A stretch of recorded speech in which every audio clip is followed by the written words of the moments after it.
Hello to all my dear students, मेरा नाम है अभिषेक त्रिपाठी और आप देख रहे हैं मोमेंटम कोटा क्लासेस भिलाई का ऑफिशियल यूट्यूब चैनल। वैसे तो हम नीट यूजी के बच्चों को प्रिपेयर करते हैं, लेकिन ये वीडियो नीट पीजी के बच्चों के लिए भी बहुत इंपॉर्टेंट है और हाँ, यूजी वालों के लिए तो है ही।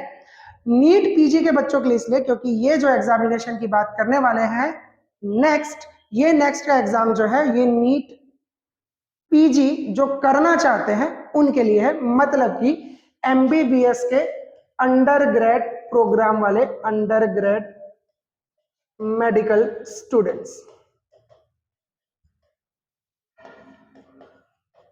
अंडर ग्रेड मेडिकल स्टूडेंट्स के लिए ये एग्जाम है। ठीक है, यानी कि अगर आप एमबीबीएस अभी परस्यू कर रहे हैं, अभी एमबीबीएस कर रहे हैं, चाहे आप इस साल एडमिशन ले रहे हैं या आपने पिछले साल लिया था या उसके पिछले साल लिया था, अगर आप अभी फाइनल ईयर में है 2023 में, तो आपके लिए ये वीडियो इंपॉर्टेंट है। इसके अलावा जो नीट यूजी की तैयारी कर रहे हैं उन बच्चों को भी अपने फ्यूचर प्रोसेसेस के बारे में मालूम होना चाहिए कि क्या चीजें इस देश में बदलने वाली है, क्या क्या आपको भविष्य में करना पड़ेगा। केवल फिजिक्स, केमिस्ट्री और बायोलॉजी पढ़ के नीट यूजी दिला के आप एमबीबीएस कर ले और जीवन खत्म, ऐसा नहीं है। आपको आगे और मेहनत करनी है। अब इसको लेकर मैंने पहले भी वीडियोस बनाए हैं। ये जो वीडियो बनाए हैं उनमें मैंने कुछ कमेंट्स देखे जिनमें बच्चों का कहना, बच्चे तो नहीं, बड़े ही हैं ऑब्वियसली, वो फाइनल ईयर या थर्ड ईयर में होंगे अपने एमबीबीएस के, तो हमारे लिए तो सब बच्चे ही हैं। तो उन बच्चों का क्या कहना है? उन बच्चों का ये कहना है कि गवर्नमेंट ये गलत कर रही है, इससे ये होगा, उससे वो होगा, इससे ये होगा, फलाना होगा, ढिकाना होगा। लेकिन एक बार सोच के देखिए कि इसका पॉजिटिव इंपैक्ट क्या है। जब भी कोई नई चीज होती है ना तो हमें बुरी लगती है, लेकिन मेरे हिसाब से ये एग्जामिनेशन एक इंटीग्रिटी लेके आएगा हमारे मेडिकल सिस्टम में। अब आप एक बार सोच के देखिए कि अगर आप किसी स्टेट गवर्नमेंट कॉलेज में पढ़ते हैं या कोई एम्स में पढ़ता है, कोई बीएचयू में पढ़ता है, कोई किसी डीम्ड यूनिवर्सिटी में पढ़ता है, सब अपना अलग अलग लेवल का एग्जामिनेशन देता है। ऑब्वियसली एम्स का जो एग्जामिनेशन होता है वो थोड़ा सा टफर साइड पर होता होगा और जो स्टेट लेवल के एग्जामिनेशन होते हैं थोड़े से इजी होते होंगे। ऑब्वियसली सबके साथ ऐसा होता है, हर हर कोर्स में ये होता ही है कि इंस्टीट्यूट लेवल पर एग्जामिनेशंस का जो लेवल होता है वो अलग अलग होता है। अब इससे जो एक बैच में जितने भी स्टूडेंट्स निकलते थे, जितने भी एमबीबीएस डॉक्टर्स निकलते थे, हर कॉलेज को मिलाकर पूरे देश में, उनके अंडरस्टैंडिंग का, डिसीजन मेकिंग का, इसके अलावा उनके कॉन्सेप्ट्स का जो लेवल होता था वो अलग अलग होता था। पर अब गवर्नमेंट क्या चाहती है कि जितने भी डॉक्टर निकले वो एक बराबर लेवल पर हो, चाहे वो एम्स से पढ़कर आ रहे हो या फिर किसी प्राइवेट कॉलेज से पढ़कर आ रहे हो। तो इससे होगा क्या? इससे होगा ये कि यदि कोई प्राइवेट कॉलेज में पढ़ रहा है वो बच्चा भी एम्स के बच्चे के इक्वल हो जाएगा आफ्टर एमबीबीएस। अगर इक्वल नहीं भी हो जाएगा तो एक सिमिलर पोजीशन पर पहुंच जाएगा, क्योंकि उन दोनों को सेम एग्जामिनेशन क्रैक करना है तो सेम लेवल की मेहनत करनी पड़ेगी अपने ग्रेजुएशन के टाइम पर। अब इस एग्जामिनेशन के दो स्टेप हैं। इस एग्जामिनेशन के दो स्टेप कैसे हैं? इस एग्जामिनेशन को पहला जो स्टेप है उसको बोलेंगे नेक्स्ट वन, NEXT1, और दूसरा वाला है NEXT2। ठीक, नेक्स्ट वन और नेक्स्ट टू कैसा है कि जैसे ही आप फाइनल ईयर में पहुंचेंगे, फाइनल ईयर में यूनिवर्सिटी एग्जाम, फाइनल एग्जाम के पहले आपको नेक्स्ट वन दिलाना है। ठीक है, फाइनल ईयर में, सर अगर मैं फाइनल ईयर में दिलाता हूँ, फेल हो जाता हूँ, तो अगले साल फिर से दिलाइए, कोई दिक्कत नहीं। ठीक है, फाइनल ईयर में आप एलिजिबल हो जाते हैं। अब इसमें आपको मार्क्स लेकर आना है मिनिमम 50%। कितना? इसमें आपको लेकर आना है 50% मार्क्स। 50% में आप एलिजिबल हो जाएंगे। यही वो एग्जामिनेशन है जो आपको नीट में, नीट पीजी वाली एग्जाम को रिप्लेस कर रहा है, यानी कि इसी से आपको पीजी की सीट मिलेगी। अब 50% लाकर आप एलिजिबल हो जाते हैं, 80% ले आएंगे तो आपके पीजी के सीट मिलने की जो संभावना है वो बढ़ जाएगी, बहुत अच्छी हो जाएगी। जितना ज्यादा परसेंट लेकर आएंगे उतना अच्छा सीट आपको मिलेगा। हो सकता है कि 95% लेकर आएंगे तो आपको कार्डियोलॉजी या न्यूरोलॉजी मिल जाएगा। अब हो सकता है कि 60% लेके आएंगे तो नहीं मिलेगा, कार्डियोलॉजी फिर पॉसिबल नहीं होगा। ठीक है, या हो सकता है केवल 50 या 52% लेकर आ रहे हैं तो आपको नीट पीजी की सीट, शायद नीट पीजी मतलब पीजी की सीट नहीं मिलने वाली, एमडी या एमएस शायद मुश्किल हो जाएगा, किसी प्राइवेट कॉलेज से करना पड़ेगा, जो भी है। ठीक, तो यही जो आपका एग्जामिनेशन है, इसमें मिलने वाले मार्क्स के बेसिस पे आपको फ्यूचर में आपको पीजी की सीट मिलेगी। ये एग्जाम दिलाएंगे, फिर यूनिवर्सिटी का एग्जाम होगा जो आपका एमबीबीएस का सॉरी एमबीबीएस का फाइनल एग्जाम होगा। उसके बाद फिर आप क्या करेंगे? ये आप पास कर चुके हैं, अगर पास कर चुके हैं तो फिर आप इंटर्नशिप करेंगे, ठीक, इंटर्नशिप करेंगे और इंटर्नशिप करने के बाद नेक्स्ट 2 दिलाएंगे। नेक्स्ट 2 में आपको कोई परसेंट नहीं लाना है, उसमें कोई मार्क्स नहीं होगा, कोई कंपटीशन नहीं होगा, इसमें या तो आप पास हो जाएंगे या तो आप फेल हो जाएंगे, ठीक है, समझ में आया। नेक्स्ट 2 दिलाने के बाद आपको ये कंपलसरी क्यों है, क्योंकि आपको इसी के थ्रू मिलेगी डिग्री, आपको ये पास करना जरूरी है। तो सर मेरे को पीजी नहीं करना, मेरे को बस डिग्री चाहिए, सीधा 2 दिला दूं? नहीं भैया, इसका नाम 1 और 2 इसीलिए है क्योंकि 1 पहले दिलाना है, 1 दिलाए बिना आप 2 नहीं दिला सकते। तो सीक्वेंस क्या हो गया, सीक्वेंस क्या हो गया, तो अपना सीक्वेंस हो गया नीट का, नीट बोल रहा हूं सॉरी, नेक्स्ट का, नीट की आदत हो गई ना, नेक्स्ट का फर्स्ट एग्जाम, फिर यूनिवर्सिटी एग्जाम, फिर इंटर्नशिप, फिर नेक्स्ट 2, फिर आपका इधर प्रैक्टिस, या तो आपका प्रैक्टिस होगा, आप अपना काम धंधा करेंगे, या फिर आप पीजी करेंगे, आपकी मर्जी, या दोनों एक साथ कर रहे हैं, जो भी कर रहे हैं, ठीक है। अब ये जो पीजी कर रहे हैं, ये पीजी आपको मिलेगा इस वाले एग्जाम के नंबर के बेसिस पे, इस वाले मार्क्स के बेसिस पे, जो आपने 1 साल पहले दिलाया होगा, 1.5 साल पहले दिलाया होगा, ठीक है, क्योंकि आप इंटर्नशिप करेंगे ना 1 साल का, तो 1 साल पहले आपने ये एग्जाम दिलाया होगा, कुछ महीने और जोड़ ले तो लगभग 1.5 साल पहले ये एग्जाम दिलाया होगा, उस एग्जाम के बेसिस पे इस बैच के बच्चों को पीजी की सीट मिलेगी। और नेक्स्ट 2 एग्जाम को कंपलसरी आपको पास करना जरूरी है, क्योंकि इसी के बाद आपको डिग्री मिलेगी, और डिग्री के बाद ही आप क्या कर पाएंगे, पीजी कर पाएंगे, बिना डिग्री के कहां से पीजी करेंगे, है कि नहीं, 12th पास कहलाएंगे ना। अगर टेक्निकली देखा जाए नेक्स्ट 2 आप पास नहीं करते तो 12th पास कहलाएंगे, क्योंकि आपको डिग्री मिली नहीं है, प्रोफेशनल भी नहीं मिली है, किसी भी तरीके की प्रोविजनल भी नहीं मिली है, और किसी तरीके की परमानेंट की तो बात ही नहीं है, तो आपको ये कंपलसरी करना है। अब आप बोल रहे हैं कि मान लीजिए सर मुझे नेक्स्ट 1 एग्जाम मैंने दिला दिया, मेरे 50% से कम मार्क्स आए, तो मैं साल भर वेट करूं अगले साल के नेक्स्ट के लिए? ऐसा नहीं होगा। अगर आप अभी एग्जाम दिलाते हैं, जैसे मान लीजिए दिसंबर 2023 में ये शुरू होने वाला है, कब शुरू होने वाला है, दिसंबर 2023, यानी कि बस 1 साल बाद, इसी साल के लास्ट में।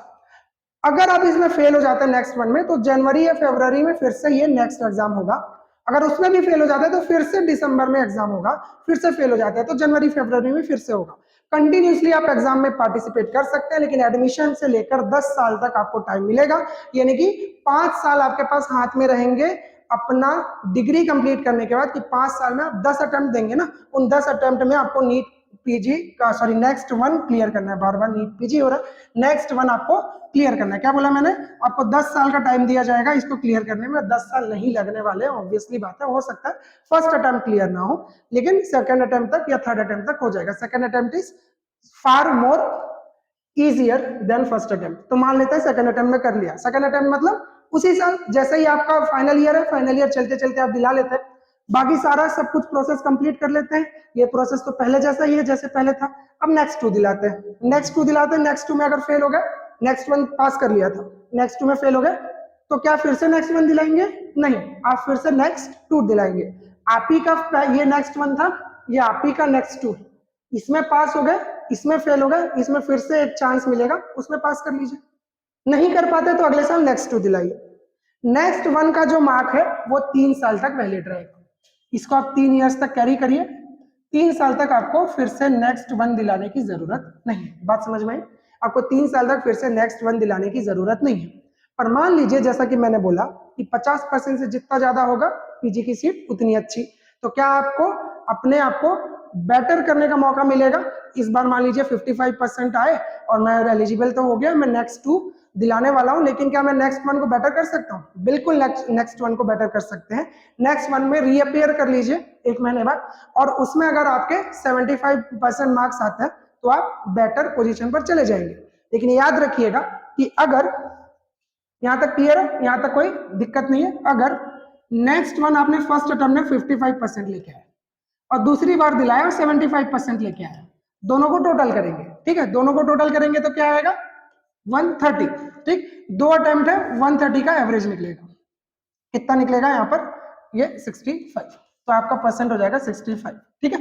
बेस्ट पर्सन को नहीं काउंट करेंगे, एवरेज निकलेगा। लास्ट 3 अटेम्प्ट्स का एवरेज निकलेगा। आप जितने टाइम चाहे उतने टाइम अपने आप को बेटर कर सकते हैं, बेटर पीजी सीट के लिए अपने आप को एलिजिबल करवा सकते हैं। ठीक है, तो यहाँ तक कोई दिक्कत नहीं है। नेक्स्ट 1 दिलाइए जितने बार दिलाना, नेक्स्ट 2 दिलाइए जितने बार दिलाना। इसको अगर और डिटेल में समझना है तो आप प्रीवियस वीडियोस देख सकते हैं, उसमें मैंने और अच्छे से समझा दिया। वैसे यहाँ पर कोई दिक्कत नहीं होनी चाहिए, आप लोग डॉक्टर लोग यार, ये तो समझ जाओगे इतना साथी। ठीक है, अब बात होती है कि इसका सिलेबस क्या है। तो सिलेबस ये है, ये नेक्स्ट 1 का सिलेबस है। 7 एग्जाम्स हैं आपके पास। ये 7 एग्जाम किस तरीके से होंगे ये भी देख लेते हैं। 3 दिन ये एग्जाम होगा, 3 दिन एग्जाम कुछ इस तरीके से होंगे। फर्स्ट डे जो एग्जाम है वो 2 पेपर है, सेकंड डे में 2 पेपर है, थर्ड डे में 2 पेपर है, टोटल 6 पेपर है। इसके बाद खाना वाना खाने का टाइम देंगे, ऐसा नहीं कि पेपर ही लिए जा रहे हैं।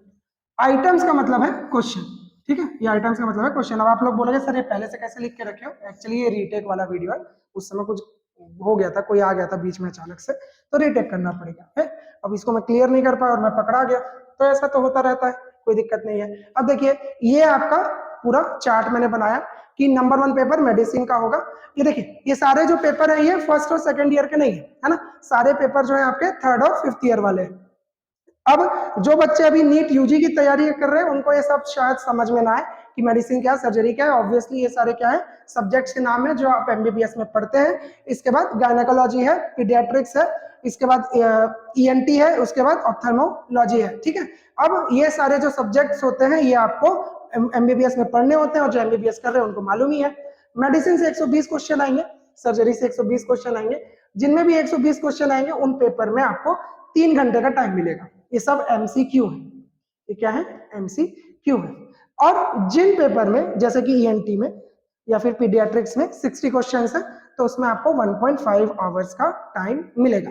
अब टोटल इन सारे क्वेश्चंस को करने के बाद आपका नेक्स्ट एग्जाम 1 का इवैल्यूएशन होगा। इवैल्यूएशन के बाद इन सब में से टोटल का 50% लाना, इन सब में से टोटल का 50% आपको लेकर आना है। अगर आप ले आते हैं तो आप एलिजिबल हो जाएंगे, आगे का प्रोसेस कंटिन्यू करेंगे। जब आप आगे का प्रोसेस कंटिन्यू करेंगे उसके बाद आप नीट 2 दिलाएंगे, नेक्स्ट 2 दिलाएंगे। नेक्स्ट 2 में ये 7 पेपर हैं जो 6 पहले से हैं और 7वां जो है वो ऑर्थोपेडिक्स, वही हड्डी रोग विशेषज्ञ, इसको जोड़ दिया गया है। ठीक है, 7वां वही हड्डी वड्डी चेक करना पड़ेगा अपने को। अब ये 7वां वाला एग्जाम जो है ये इसमें ऐड हो जाएगा। अब ये वाले में आपके लिए एलिजिबिलिटी के लिए केवल पास है या फेल है, इसमें कोई परसेंट की बात नहीं है। या तो आप पास हो जाओगे या तो आप फेल हो जाओगे। पास हो जाते हो तो डिग्री, फेल हो जाते हो तो रीअटेम्प्ट, कोई दिक्कत नहीं है। ठीक है, रीअटेम्प्ट करिए, पास हो जाइए, डिग्री लीजिए, घर जाइए, मस्त से पीजी करिए, अच्छा जगह में पढ़िए, घूमिए फिरिए, बहुत सारे पैसे कमाइए, अपना लोगों को बचाइए, बहुत सारी मेहनत करिए, तो पास होना जरूरी है। यहाँ तक ठीक, कोई दिक्कत नहीं। ठीक, यहाँ तक कोई दिक्कत नहीं। चलिए अब अगर किसी के मन में यह प्रश्न उठता है कि सर मैं तो अभी फाइनल ईयर में हूं, या तो मैं अभी 3rd ईयर में हूं, या तो मैं 2nd में हूं, या तो बोलोगे सर अभी तो काउंसलिंग हुआ है, मेरे को 1st ईयर मिला है, अभी तो मैं कॉलेज में पहुंचा भी नहीं हूं, ढंग से पढ़ाई भी चालू नहीं हुआ है, ये सब मेरे लिए है क्या? तो इन सब के लिए ये प्रोसेस है। और इसके बाद जिन लोग एस्पायरेंट्स हैं, मतलब अभी आगे भविष्य में जब भी ये लोग एमबीबीएस करेंगे, इन सबको ये एग्जाम कंपलसरी देना है। जिनके हाथ में डिग्री है उनको देने की जरूरत नहीं है, जो पीजी कर रहे हैं उनको देने की जरूरत नहीं है। ठीक है, बात समझ में आई? तो अगर मान लीजिए किसी के हाथ में डिग्री है, कब से है डिग्री? आपको मिल गई थी 2020 में या 2021 कर लेते हैं, आपके हाथ में डिग्री है, आप डॉक्टर हैं, आप एमबीबीएस कर चुके हैं और आप नीट पीजी कर रहे थे। ठीक, नीट पीजी कर रहे थे। अब नीट पीजी जब कर रहे थे तो अब आपका नीट पीजी तो खत्म हो गया ना, अब आपके लिए तो नेक्स्ट 1 एग्जाम आया है, तब आप कैसे करोगे? तो ये नेक्स्ट 1 जो है ये इन बच्चों के लिए नहीं है, इन स्टूडेंट्स के लिए नहीं है। जिन्होंने 2019 के पहले एमबीबीएस में एडमिशन लिया था उनको नेक्स्ट नहीं दिलाना है। क्या बोला मैंने? जिन्होंने 2019 के पहले एडमिशन लिया था उनको नेक्स्ट नहीं दिलाना है, उनके लिए नीट पीजी होगा। लेकिन 2019 से लेकर अब आगे जितने भी एडमिशन होंगे उनको क्या दिलाना है? उनको नेक्स्ट दिलाना है, इनको नहीं दिलाना है। ठीक है, बात समझ में आ गई, क्योंकि इनके पास डिग्री होगी ना पहले से, पहले तो कोई डिग्री का अलग से एग्जाम नहीं होता था। तो अगर आप नीट पीजी एस्पायरेंट हैं, आप सोच रहे हैं कि आपको बेटर कॉलेज मिल जाए, इसलिए आप अपना तैयारी कर रहे थे, प्रिपरेशन कर रहे थे, तो आपके साथ कुछ गलत नहीं होने वाला है। आपको अभी भी नीट पीजी ही दिलाना है। जो ये नेक्स्ट एग्जाम है ये 2019 जो कि अभी 24 में पास आउट होगा उस बैच के लिए है और उसके आने वाले बैचेस के लिए है। ठीक है, बात समझ में आ गई, यहां तक कोई दिक्कत नहीं है? ठीक, चलिए यहां तक कोई दिक्कत नहीं है। अब इसके अलावा कोई प्रश्न आपके मन में उठता है तो वो प्रश्न आप हमसे पूछ सकते हैं। मैं सिलेबस को लेकर थोड़ा डिटेल वीडियो जरूर बनाऊंगा, क्योंकि एक ही वीडियो में सारी चीजें क्लियरली बता पाना पॉसिबल नहीं होता, वीडियो भी बहुत लंबा हो जाता है। तो कम समय में अधिक जानकारी आप तक पहुंचाने का एक छोटा सा प्रयास था ये। अगर आपको ये लगता है कि कोई प्रश्न है आपके मन में, कोई क्वेश्चन है, कोई सवाल है, तो आप उसको कमेंट बॉक्स में बेझिझक डाल दीजिएगा। मैं उसका रिप्लाई करने की कोशिश करूंगा या फिर उस क्वेश्चन को अगले वीडियो में यूज करने की कोशिश करूंगा, उसको आंसर करने की कोशिश करूंगा। ठीक है, अगर आप नीट यूजी के एस्पायरेंट हैं और आप चाहते हैं कि आपकी तैयारी बहुत अच्छी हो जाए, तो आप हमारा इंस्टीट्यूट ऑनलाइन या ऑफलाइन ज्वाइन कर सकते हैं। डिटेल्स के लिए डिस्क्रिप्शन बॉक्स में नंबर दिया हुआ है। और यदि आप एमबीबीएस कर रहे हैं तो कॉन्ग्रेचुलेशंस, आप बहुत ही अच्छे कोर्स में आपने अपना सपना पूरा किया है। अब आगे जो आने वाले हैं उसमें उन एग्जाम्स को लेकर टेंशन मत लीजिए, ये सारी चीजें नई है, न्यू एग्जामिनेशन है, नया टाइप का पैटर्न है, तो हमें सुनने में अजीब लग रहा है, डर लग रहा है, बट ऐसा कुछ भी नहीं होने वाला, बहुत आराम से आप पढ़ पाएंगे। ठीक है, अब नीट के जगह जो नेक्स्ट का पेपर होने वाला है, उस पेपर में चैप्टर्स या जो आपके सब्जेक्ट्स है वो तो मैंने बता दिया, उसमें किस टाइप के क्वेश्चन आएंगे, उन क्वेश्चंस के टाइप्स को डील करने की कोशिश करूंगा मैं अगले वाले वीडियो में। आपको सिलेबस ज्यादा क्लैरिटी के साथ समझा पाऊंगा। हाँ, हो सकता है मेरी जो लैंग्वेज है, मेरी जो भाषा है, वो थोड़ी सी छोटे बच्चों को पढ़ाने वाली है, आप समझ सकते हैं, क्योंकि हम नीट यूजी को बच्चों को पढ़ाने के लिए हैबिचुअल हो चुके हैं। तो हो सकता है कि आपको लगे कि अरे सर ऐसे कैसे बात कर रहे हो, हम लोग डॉक्टर लोग हैं। मालूम है मुझे, आप लोग डॉक्टर लोग हैं, बट मेरी हैबिट बन गई है। तो आप सभी को, एमबीबीएस स्टूडेंट्स को, congratulations and best of luck for the future. और जो अभी नीट यूजी के एस्पायरेंट्स है उनको best of luck for their NEET examinations in 7 मई। आज का ये वीडियो कैसा लगा प्लीज जरूर बताइएगा। अच्छा लगा होगा तो लाइक कीजिए, और नहीं लगा होगा तो बता दीजिए क्यों नहीं लगा, हम अगले वीडियो में उसको जरूर सुधार लेंगे। आप इस वीडियो को जरूर लाइक कीजिए, शेयर कीजिए, और हमारे चैनल को सब्सक्राइब नहीं किया है तो सब्सक्राइब जरूर करिएगा। अच्छा वीडियो लगा है तो सब्सक्राइब तो करेंगे ही, और अच्छा नहीं लगा है तो भी कर लीजिए। बहुत सारे वीडियो है, कोई ना कोई तो अच्छा लगे ही जाएगा। ठीक है, और हाँ, एक बात इंपॉर्टेंट है कि जितना व्यू हो रहा है, 500 व्यू होगा तो 500 लाइक होना चाहिए, 10,000 व्यू होगा तो 10,000 लाइक होना चाहिए, लाइक नहीं है तो कम से कम डिसलाइक होना चाहिए। ये रेशियो होना चाहिए। आपको एक छोटा सा क्लिक करना है, उतना तो कर लीजिए, ये वाला कर लीजिए, ये वाला कर लीजिए, दोनों में से कुछ भी कर लीजिए। ये वाला हमें अच्छा लगता है, ये वाला हमें बुरा लगता है, लेकिन ये जब करेंगे तो कमेंट करके जरूर बताइएगा कि ये क्यों किया, ये क्यों नहीं, ताकि हम सुधार सकें। आज के वीडियो के लिए थैंक यू वेरी मच। कल मिलते हैं नए वीडियो के साथ। Good bye and take care.